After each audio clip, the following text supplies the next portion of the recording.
नमस्कार दोस्तों, कैसे हो? बढ़िया। देखिए दोस्तों, आज हमारा टॉपिक बहुत शानदार होने वाला है। आज हम पढ़ेंगे कि राष्ट्रपति पर महाभियोग की प्रक्रिया कैसे चलाई जाती है। ठीक है, बिल्कुल स्टेप बाय स्टेप समझेंगे एक एक चीज को। देखिए, पहले अपन राष्ट्रपति से संबंधित कुछ जो महत्वपूर्ण अनुच्छेद है उनको समझ लेते हैं। तो अनुच्छेद 56, देखो अनुच्छेद 56 में 3 पॉइंट है। पहला पॉइंट है कि राष्ट्रपति की पदावधि, आखिर राष्ट्रपति अपने पद पर कितने समय तक काम करता है। आपने सुना होगा कि राष्ट्रपति का कार्यकाल 5 वर्ष का होता है, यह तो सबको ही पता है। लेकिन राष्ट्रपति का 5 वर्ष का कार्यकाल आपको यह नहीं पता होगा कि राष्ट्रपति किस तारीख को उसका कार्यकाल समाप्त होगा। जैसे मान लीजिए कि राष्ट्रपति ने 5 मई 2021 को शपथ ली। एक बात याद रखिएगा, जो राष्ट्रपति का 5 वर्ष का कार्यकाल होता है ना, उसकी हम गणना किस दिन से शुरू करते हैं? जिस दिन को वो शपथ लेता है अपने पद की।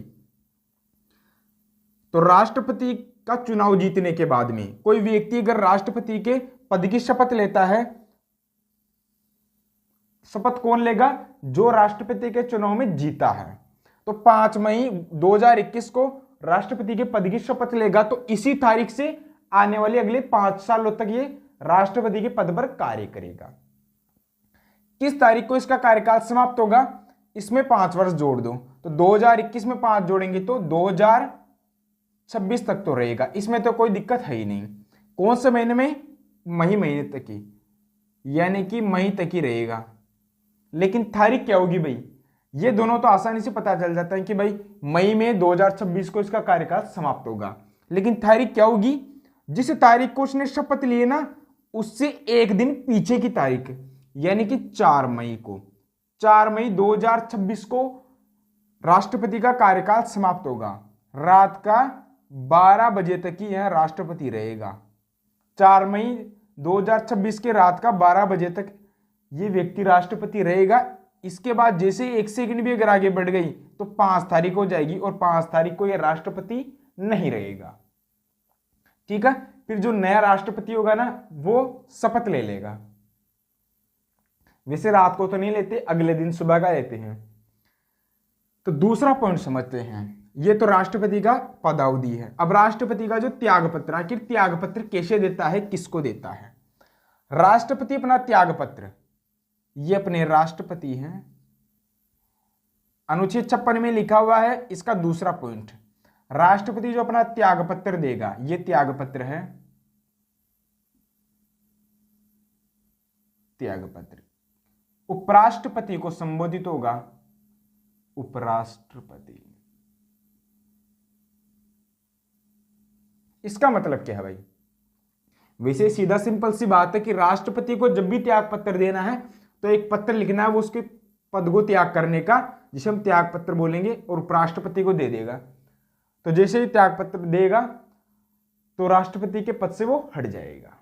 लेकिन सोचिए, अगर कभी उपराष्ट्रपति का जो पद है इस पर कोई व्यक्ति नहीं बैठा है, तब राष्ट्रपति किसको त्याग पत्र देगा?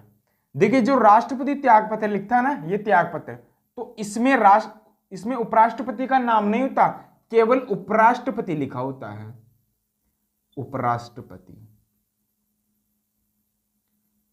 उपराष्ट्रपति, यानी कि जो ये त्याग पत्र होगा वो केवल उपराष्ट्रपति के पद को संबोधित होता है, न कि उस व्यक्ति को जो उस समय उपराष्ट्रपति के पद पर बैठा हुआ है। चाहे कोई व्यक्ति पद पर बैठा हो या नहीं बैठा हो, यहां पर तो केवल ये त्याग पत्र उपराष्ट्रपति के पद को दिया जाएगा और पद हमेशा ही रहेगा, क्योंकि संविधान में लिखा हुआ है उपराष्ट्रपति होगा। तो उपराष्ट्रपति जब से संविधान बना है तब से उपराष्ट्रपति है। हो सकता है कई बार उस पर कोई व्यक्ति न बैठा हो, लेकिन तब भी पद तो जीवित है ना।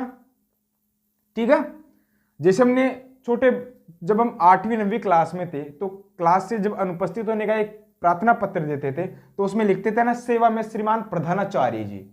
तो वहां पे प्रधानाचार्य जी, वो जो प्रार्थना पत्र होता था वो भी उनके पद को ही संबोधित होता था, न कि उनका नाम थोड़े नहीं लिखते थे। यानी कि प्रधानाचार्य, वो उनका पद क्या है? प्रधानाचार्य। तो वो पत्र प्रधानाचार्य जी को जाएगा। वैसा इसमें भी राष्ट्रपति यहां पे उपराष्ट्रपति लिखेगा, न कि उपराष्ट्रपति का नाम।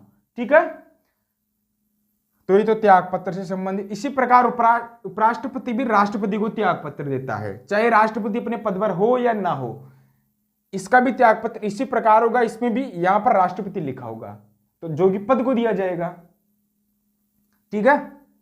तीसरा पॉइंट, दो पॉइंट तो अपने समझ लिए कि जिससे राष्ट्रपति का पद, पहला तो राष्ट्रपति की पदावधि 5 साल की होती है, दूसरा राष्ट्रपति अपना त्याग पत्र देकर अपना पद छोड़ सकता है। तीसरा, देखिए पहले पॉइंट में राष्ट्रपति का कार्यकाल जैसे खत्म होगा तो राष्ट्रपति अपने पद से हट जाएगा, उसके बाद भी रहता है लेकिन वो तब तक ही रहेगा जब तक कि नया निर्वाचित होने वाला व्यक्ति अपने पद की शपथ नहीं लेगा। दूसरा, राष्ट्रपति अपना 5 साल का कार्यकाल समाप्त होने से पहले भी उपराष्ट्रपति को संबोधित त्याग पत्र देकर अपना पद खाली कर सकता है। और जो तीसरा पॉइंट है, अगर राष्ट्रपति को हटाना हो तो राष्ट्रपति पर संविधान को अतिक्रमण करने का, यानी कि एक तरह से संविधान में जो उसको कार्य दिया गया है उसका उल्लंघन करने पर महाभियोग की प्रक्रिया के थ्रू हटाया जा सकता है। महाभियोग, अनुच्छेद 56 में केवल यही लिखा गया है कि राष्ट्रपति को महाभियोग की प्रक्रिया के थ्रू हटाया जा सकता है। अब यह प्रक्रिया क्या है, इसका उल्लेख है अनुच्छेद 61 में। अनुच्छेद 61 राष्ट्रपति को हटाने से संबंधित है। इसी प्रकार अनुच्छेद 67 उपराष्ट्रपति को हटाने से संबंधित है। इसी प्रकार अनुच्छेद 90 लोकसभा के अध्यक्ष, इसमें उपसभापति को हटाने से संबंधित है। उपसभापति, इसमें उपसभापति को हटाने से संबंधित है। और एक और है अनुच्छेद 94। अनुच्छेद 94 है लोकसभा के अध्यक्ष और उपाध्यक्ष को हटाने से संबंधित है। ठीक है, तो इन 4 अनुच्छेदों को याद रखिएगा। अनुच्छेद 61 राष्ट्रपति को हटाने से संबंधित है, यानी कि हटाने की प्रक्रिया इसमें दी हुई है। 67 में उपराष्ट्रपति को हटाने की, और 90 में उपसभापति को हटाने की, 94 में लोकसभा के अध्यक्ष और उपाध्यक्ष को। ठीक है, तो अब हम समझते हैं कि राष्ट्रपति को किस प्रकार हटाया जाता है। महाभियोग की प्रक्रिया को समझते हैं। देखिए अनुच्छेद 61 की प्रक्रिया को समझते हैं, आखिर राष्ट्रपति पर महाभियोग क्यों लगाया जाता है और इसकी पूरी प्रक्रिया क्या है। देखिए शुरू में जब अपना संविधान बना था तो उस समय व्यवस्था ये थी कि मंत्रिपरिषद जो भी सलाह राष्ट्रपति को देगी वो सलाह राष्ट्रपति को माननी पड़ेगी, ऐसा कोई प्रावधान नहीं था, यानी कि बाध्य नहीं था राष्ट्रपति। लेकिन 42वां संविधान संशोधन जो कि 1976 में हुआ, इसमें यह प्रावधान किया गया कि राष्ट्रपति को जो भी सलाह, ये हमारा राष्ट्रपति है और ये हमारी मंत्रिमंडल, मंत्रिपरिषद की जो पूरी शक्तियां होती है वो किसमें होती है, मंत्रिमंडल में।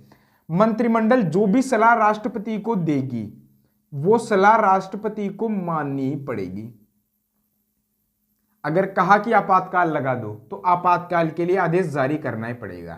किसी विधेयक पर हस्ताक्षर कर दो या फिर कोई भी कार्य करने के लिए, कोई अध्यादेश जारी करने के लिए, तो राष्ट्रपति को वो कार्य करना ही पड़ेगा। लेकिन फिर 2 वर्ष बाद यानी कि 44वां संविधान संशोधन हुआ 1978 में। इसमें थोड़ा सा इस प्रावधान को ढीला किया गया। इसमें यह डील दी गई कि मंत्रिमंडल जैसे राष्ट्रपति को कोई सलाह देगा तो राष्ट्रपति को सलाह मिलने पर वापस वो विचार करने के लिए मंत्रिमंडल को दे देगा। यानी कि ये सलाह जैसे राष्ट्रपति को मिलेगी तो राष्ट्रपति इसको वापस मंत्रिमंडल को दे देगा कि एक बार इस पर विचार कर लो। ठीक तरीके से मंत्रिमंडल इस पर दोबारा विचार करेगी और अगर वापस मंत्रिमंडल उसी सलाह को राष्ट्रपति को फिर से दे देती है तो फिर राष्ट्रपति को उस सलाह को मानना ही पड़ेगा। तो इसमें यह डील दी गई है कि राष्ट्रपति एक बार तो उस सलाह को वापस मंत्रिपरिषद को यानी कि मंत्रिमंडल को लौटा सकता है। मंत्रिमंडल और मंत्रिपरिषद दोनों एक नहीं होते हैं। मंत्रिपरिषद थोड़ा सा बड़ा ग्रुप होती है और उसी में कुछ कैबिनेट मंत्री जो मुख्य मंत्री होते हैं, उनके विश्वासु व्यक्ति उसी पार्टी के, वही कैबिनेट में शामिल होते हैं। तो एक तरह से कैबिनेट के पास ही पूरी पावर होती है। ठीक है, तो आरोप क्या होगा कि यदि कैबिनेट जो सलाह दे राष्ट्रपति को, चाहे 2 बार विचार करके ये भी दे दे, चाहे 3 बार, जितना भी विचार करे, फिर भी राष्ट्रपति उसको न माने, यानी कि मंत्रिमंडल की अनसुनी करे, कोई भी बात न माने, अध्यादेश जारी करने के लिए कहे तो राष्ट्रपति उसके लिए भी मना कर दे, तो एक तरह से अगर मंत्रिपरिषद की बात नहीं मानता है तो इस कारण से भी राष्ट्रपति पर महाभियोग लाया जा सकता है। तो इसी कारण से अपन महाभियोग लाते हैं। ठीक है, तो शुरू करते हैं प्रक्रिया को।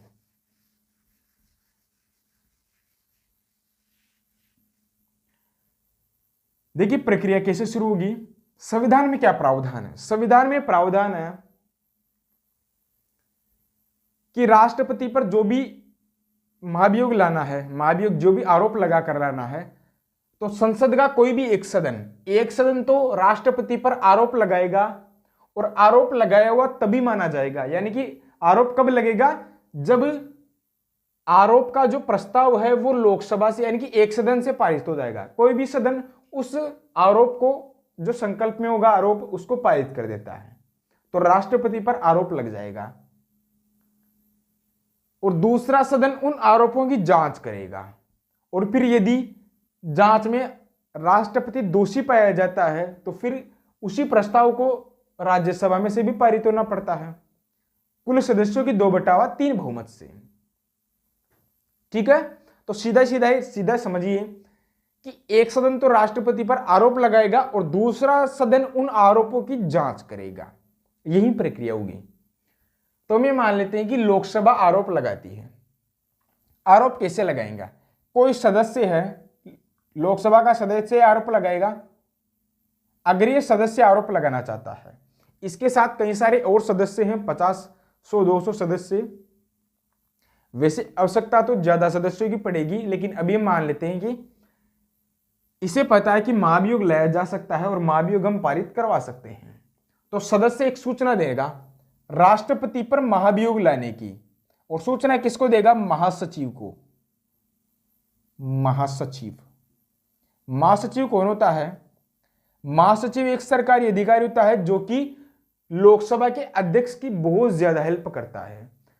अध्यक्ष पीठासीन अधिकारी होता है लोकसभा का, तो दिन प्रतिदिन जो भी कार्य होता है उसमें जो मुख्य सलाहकार होता है अध्यक्ष को देने का, अध्यक्ष को जो भी सलाह देता है, 1-1 मिनट, यानी कि प्रति मिनट में ही अध्यक्ष महासचिव को पूछता रहेगा कि अब क्या करना है। तो एक तरह से महासचिव की बहुत ज्यादा अहमियत होती है अध्यक्ष के लिए। अध्यक्ष यहां बैठता है और उसके थोड़ा सा पास में ही महासचिव की सीट होती है। अध्यक्ष को जब भी कोई कार्य करना होता है, यानी कि कोई सलाह चाहिए होती, तो महासचिव से पूछता है। तो सदन में जो भी कार्य होता है, चाहे वो अविश्वास प्रस्ताव आए, विश्वास प्रस्ताव, कोई विधेयक लाना है, तो उसकी सबसे पहले सूचना देनी पड़ती है महासचिव को। जैसे सूचना महासचिव को मिलेगी तो महासचिव सूचना देगा अध्यक्ष को कि फलाना एक संकल्प प्रस्तुत करने की सूचना मिली है। तो अध्यक्ष के पास ये शक्ति होती है कि अध्यक्ष इस सदस्य को, इस संकल्प को सदन में प्रस्तुत करने की अनुमति दे, यानी कि कोई दिन निर्धारित करेगा, उस दिन को, इस संकल्प को यह सदस्य सदन में प्रस्तुत करेगा। अभी केवल सदन में प्रस्तुत करेगा। तो कौन सी तारीख को? जैसे मान लीजिए कि 3 जुलाई को सदस्य ने महासचिव को सूचना दी, महासचिव ने अध्यक्ष को दी सूचना, तो अध्यक्ष इसको सदन में प्रस्तुत करने की अनुमति कब दे सकता है? जिस भी तारीख को देगा। जैसे मान लीजिए कोई भी तारीख को देगा, तो उस तारीख के और इस तारीख के बीच में 14 दिनों का गैप होना चाहिए, यानी कि 3 तारीख और उस तारीख के बीच में 14 दिनों का गैप। तो इसमें 14 जोड़ लो, 14 यानी कि 15 जोड़ लो, 15 जोड़ेंगे तो 18 तारीख। तो 18 जुलाई को अध्यक्ष इस प्रस्ताव को, यानी कि संकल्प को रखने की अनुमति दे सकता है इस सदस्य को, क्योंकि 18 जुलाई और 3 जुलाई दोनों के बीच में 14 दिन का अंतर है। ठीक है, 18 जुलाई को अध्यक्ष इस यानी कि सूचना को प्रस्तुत करने की अनुमति दे सकता है, संकल्प को प्रस्तुत करने की दे सकता है, देगा जरूरी नहीं है। 18 को भी दे सकता है, 19 को भी दे सकता है, वो इसकी मर्जी पर, लेकिन 18 से पहले नहीं दे सकता, 18 को दे सकता है या फिर 18 से बाद में। अब किस प्रकार प्रस्तुत किया जाएगा, देखिए सदन में जो सदन होता है, सदन की एक प्रतिदिन की दिनचर्या होती है। दिनचर्या में 11 बजे शुरू होती है और शाम के 6 बजे तक चलती है। 11 बजे से 12 बजे तक होता है प्रश्नकाल। इसमें प्रश्नकाल में क्या होता है कि मंत्रियों से प्रश्न पूछते हैं और मंत्री उत्तर देते हैं। 12 बजे के बाद में शून्यकाल होता है और इसी शून्यकाल में ये सदस्य अपना संकल्प प्रस्तुत करेगा। कब? 12 बजे के बाद में। तो हम ये मान लेते हैं कि अध्यक्ष ने क्या किया, अध्यक्ष ने 20 तारीख निर्धारित की, 20 जुलाई। सदस्य को ये सूचना मिली कि भाई आप 20 तारीख को अपना संकल्प सदन में रखिएगा, इस सदस्य को। तो 20 तारीख को अपना जो प्रस्ताव है, जो संकल्प है, उसको 12:15 पे रखिएगा और सभा से अनुमति मिलती है वो नहीं मिलती है, अनुमति कैसे मिलेगी वो भी ये समझते हैं। तो अब चलते हैं 20 जुलाई को। ठीक है, देखिए प्रतिदिन की कार्यसूची होती है। कार्यसूची क्या होती है इसको भी मैं समझा देता हूं। 20 जुलाई को यह कार्यसूची में सम्मिलित हो जाएगा कि सदस्य अब संकल्प 20 जुलाई को प्रस्तुत करेगा। कब? शून्यकाल में, 12 बजे के बाद में। देखो कार्यसूची क्या होती है, सदन में यानी कि लोकसभा में प्रतिदिन कार्य संचालित होता है 11 बजे से 6 बजे तक। तो प्रत्येक समय क्या क्या कार्य होना है उसकी एक लिस्ट होती है कि 11 बजे से 12 बजे तक कौन कौन से मंत्री को प्रश्न पूछे जाएंगे। तो इन सबकी एक लिस्ट होती है, उसी लिस्ट को अपन बोलते हैं कार्यसूची। तो इस कार्यसूची में अब इस सदस्य का भी नाम लिखा जाएगा कि ये सदस्य एक संकल्प प्रस्तुत करेगा सदन में 20 तारीख को। कब? 12:15 पे। तो 12:15 पे चलते हैं। तो 20 जुलाई हुई,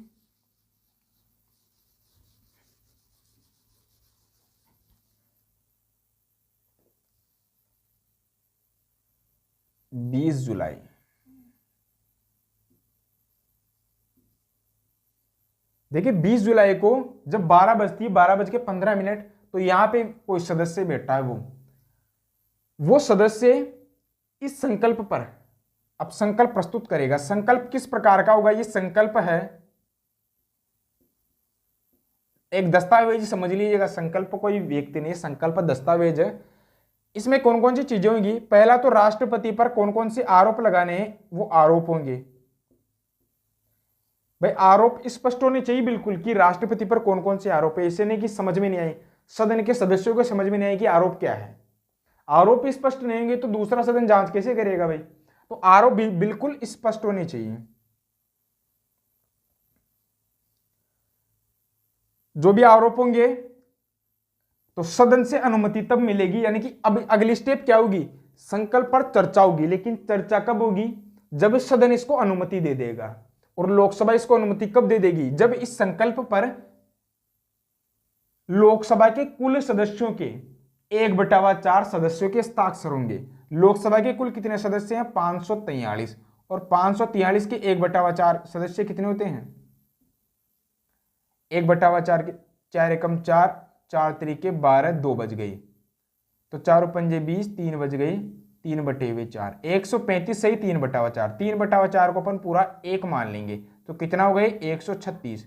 तो 136 सदस्यों के इस पर हस्ताक्षर होने चाहिए। यानी कि 20 जुलाई को जो सदस्य है वो इस संकल्प को प्रस्तुत करेगा, दस्तावेज को।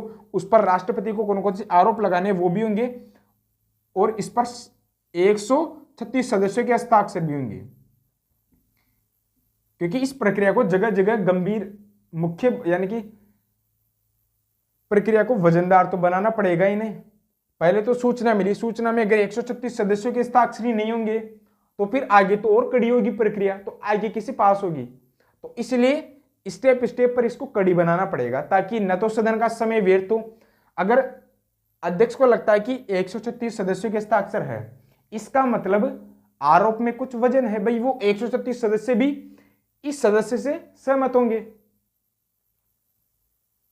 ठीक है, 136 सदस्य टोटल 135 का तो अलग हो जाएगा और एक ये खुद हो जाएगा। ठीक है, तो हम ये मानते हैं कि 136 सदस्यों ने इस पर हस्ताक्षर कर दिया और सदन में अध्यक्ष को जब ये दिखाया, इस संकल्प को प्रस्तुत किया 136 सदस्यों के हस्ताक्षर समेत, तो सभा की अनुमति मिल गई। अब अगली स्टेप होती है कि अध्यक्ष कोई दिन निश्चित करेगा कि इस संकल्प पर चर्चा कब करेंगे।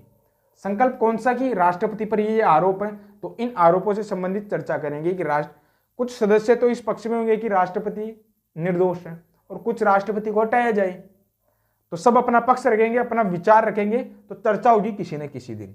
कौन से दिन होगी? 20 जुलाई को तो अनुमति मिली है चर्चा की कि चर्चा होगी अब, लेकिन अध्यक्ष ये तारीख निर्धारित करेगा कि कब चर्चा करनी है, चाहे 20 जुलाई को ही शाम को कर ले, कब कर ले, वो इस पर निर्भर करता है। 20 तारीख के बाद कर ले, 21, 22, 23, किसी भी तारीख को, वो अध्यक्ष पर निर्भर करता है। तो मान लीजिए कि अध्यक्ष ने 25 तारीख निर्धारित कर ली, 25 जुलाई, तो 25 जुलाई को चलते हैं।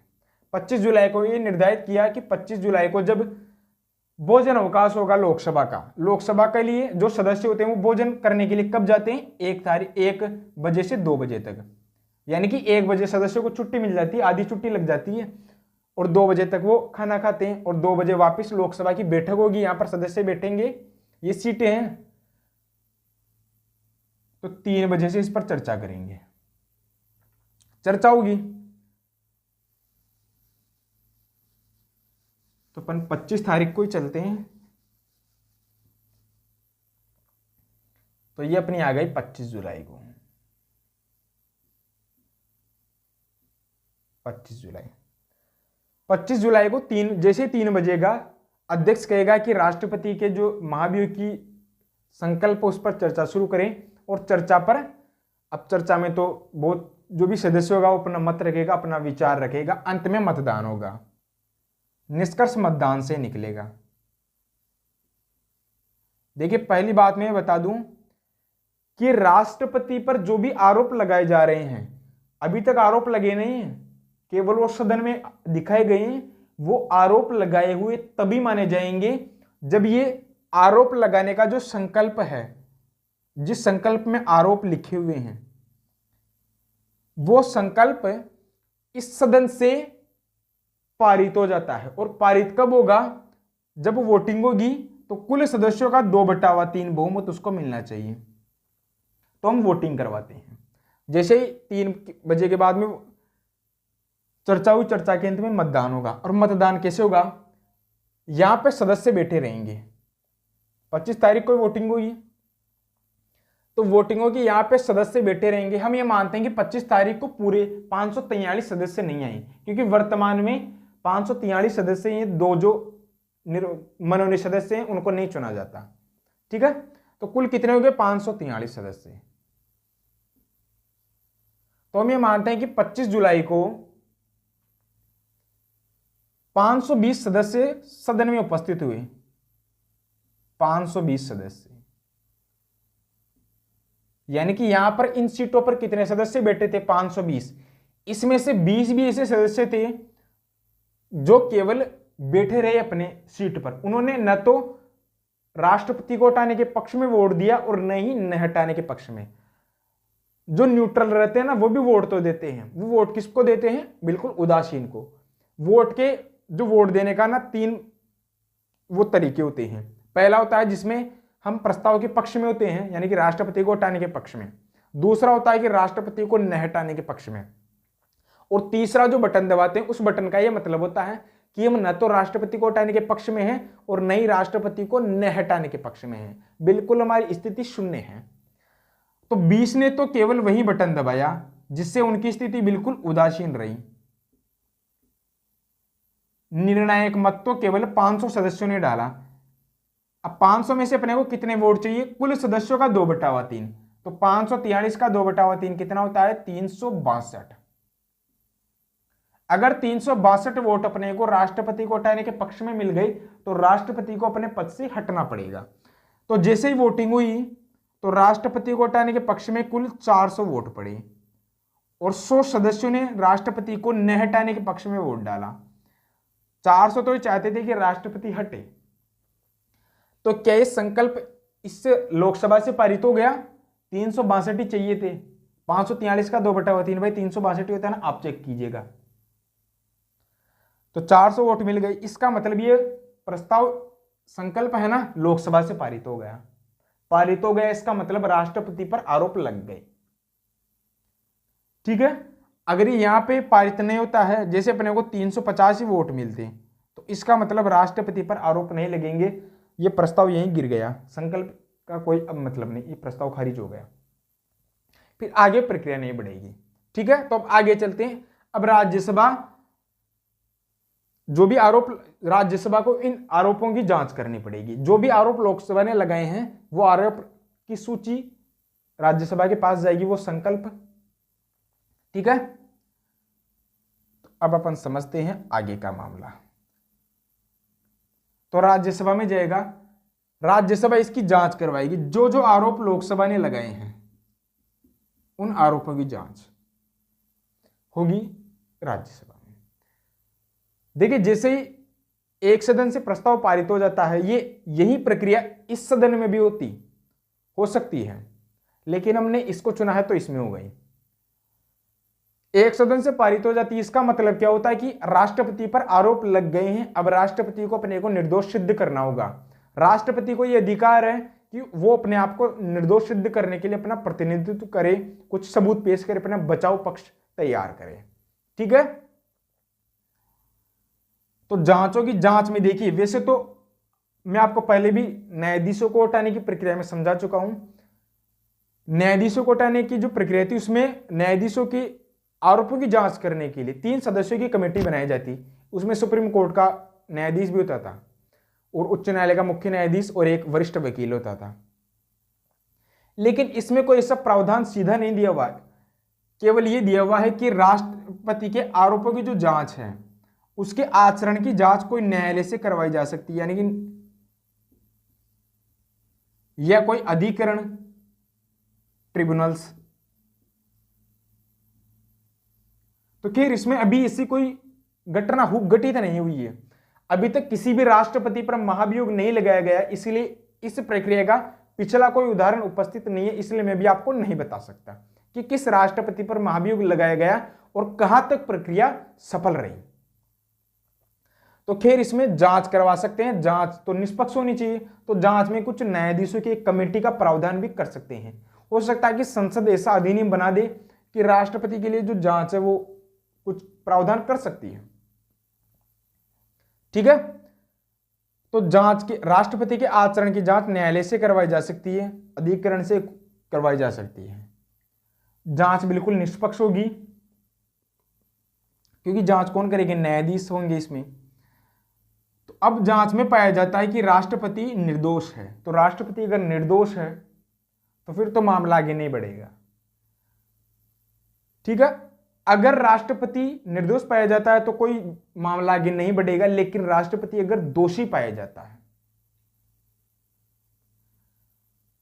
यहां पे जैसे राष्ट्रपति पाया जाता है दोषी, तो राष्ट्रपति को दोषी साबित करने वाला एक संकल्प हमें प्रस्तुत करना पड़ेगा।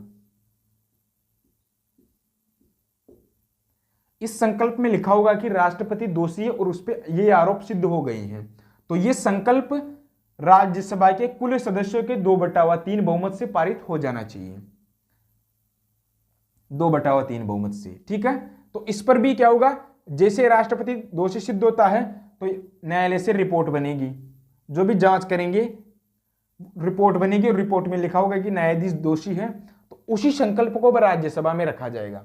राज्यसभा में वोटिंग होगी और वोटिंग में ये 2/3 बहुमत से पारित होना चाहिए, यानी कि कुल सदस्यों का 2/3। और राज्यसभा के कुल कितने सदस्य होते हैं? 245। 245 का 2/3 कितना होता है? 490/3।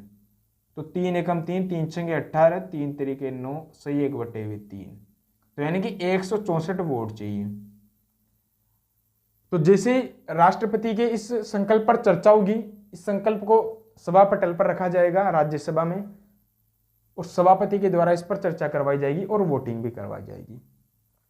वोटिंग में मान लीजिए कि 230 सदस्य ही उपस्थित होते हैं सदन में, यहां पर 230 सदस्य बैठे रहते हैं, बाकी जो 15 सदस्य ना वो सदन में आते नहीं उसी दिन। 230 सदस्यों में भी 30 सदस्य तो वोट ही नहीं डालते हैं, यानी कि बिल्कुल आलसी की तरह बैठे रहते हैं। देखो कई बार ऐसा भी हो सकता है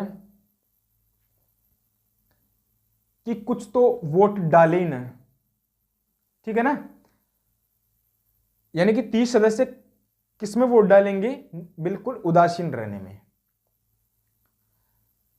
तो 200 ने वोट डाला, 200 में से 170 सदस्य अगर वोट डालते हैं राष्ट्रपति को हटाने के पक्ष में और 30 सदस्य राष्ट्रपति को न हटाने के पक्ष में वोट डालते हैं, तो इसका मतलब अपने को चाहिए थे 164 मिले 170, तो राष्ट्रपति अपने पद से हट जाएगा, क्योंकि ये प्रस्ताव जो संकल्प है, दोषी सिद्ध करने वाला संकल्प है, वो राज्यसभा से पारित हो गया है, तो राष्ट्रपति को अपने पद से हटना पड़ेगा।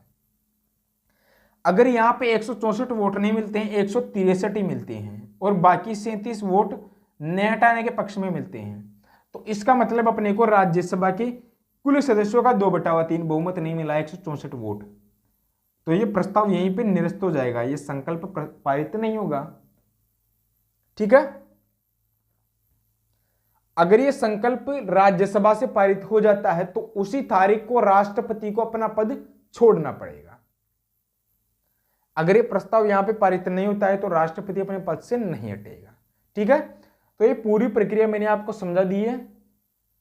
देखिए यहां तो लोकसभा ने आरोप लगाया है और राज्यसभा ने जांच की है, यह भी हो सकता है कि राज्यसभा आरोप लगाए और लोकसभा उसकी जांच करे। ठीक है, नेक्स्ट वीडियो में अपन और अच्छा मजेदार वीडियो देखेंगे। जय हिंद।